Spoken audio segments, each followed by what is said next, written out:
Eala says feeling great ahead of Grand Slam debut in Paris. Eala, who turned 20 last week, steps into a moment she's long worked for, her first ever Grand Slam main draw.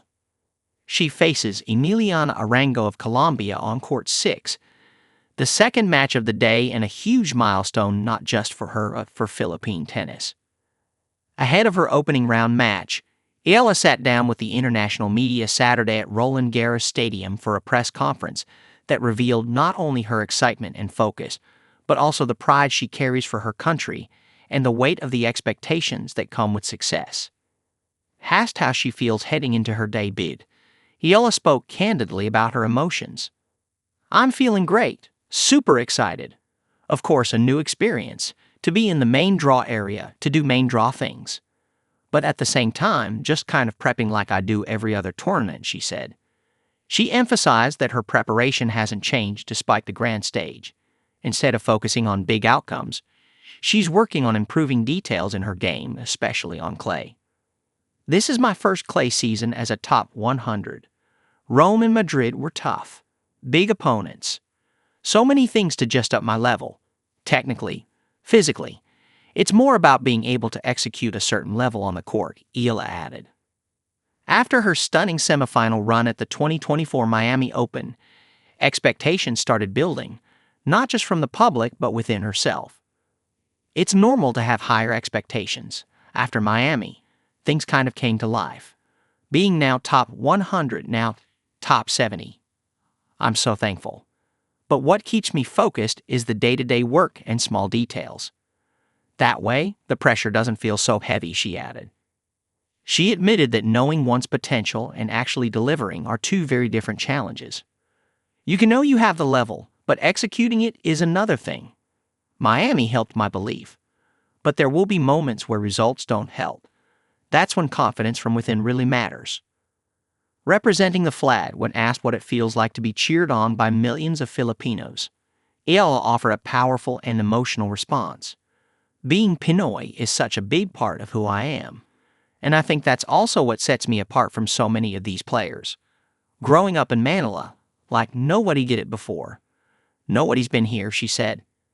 "That's so close to my heart. It's brought a lot of joy to a lot of people who come from the same place I did. Being the first is a big deal.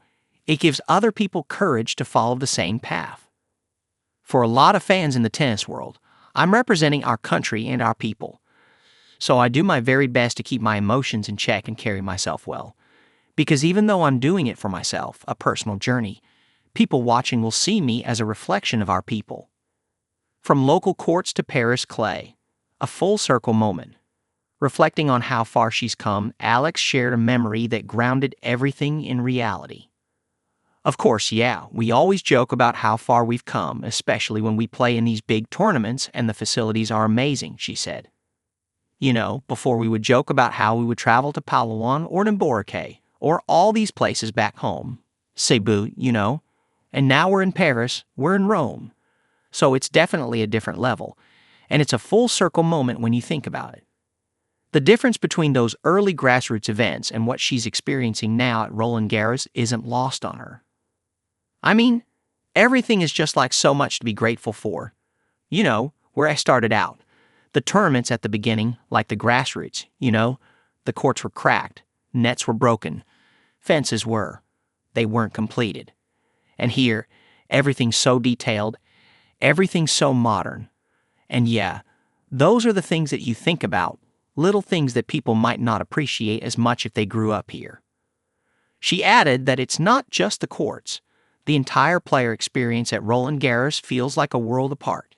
They treat their players very well, obviously. There's a lot of things that aren't even expected, you know, like the beauty spa or, I don't know. It's just small things that really make a difference in the player experience. On her mentors, idols, and being lefty. Though she's been based at the Rafa Nadal Academy for nearly 7 years, Alex shared that her personal exchanges with Rafa have been limited but still meaningful in their own way. "We just passed by each other. Hi. Congrats. Nothing big," she said. "But the academy is my home, and it's not just Rafa that makes it special. When asked if he had given her any specific advice going into Roland Garros, she smiled and added, "I mean, if it were as easy as advice, then I'd probably have like 22 Grand Slams by now."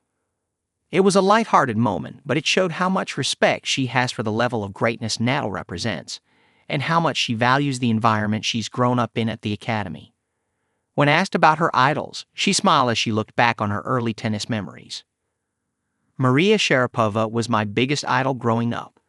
I loved how she played, how she dressed, how she carried herself. Later, Simona Halep, Line, and on the men's side, Rafa and Roger. I love being lefty, not just for tennis. It always made me feel kind of special. It definitely has its challenges, but I see it as a blessing." Rematch with Arango, a shot at redemption. Eala's first round opponent, Emiliana Arango, defeated her earlier this year in the third qualifying round of the Miami Open. Eala took the first set 6-2, but Arango stormed back to win 7-5, 6-1. Now, just 2 months later, they meet again, this time on one of the sport's biggest stages, in the main draw of a Grand Slam. The stakes are higher, the crowd is larger, and Eala has momentum and pride on her side. Today, Alex steps onto one of the biggest courts of her life. But she's not just walking onto clay. She's walking in with her whole country behind her. "I want people back home to see that I'm trying to represent us in a good light," she said.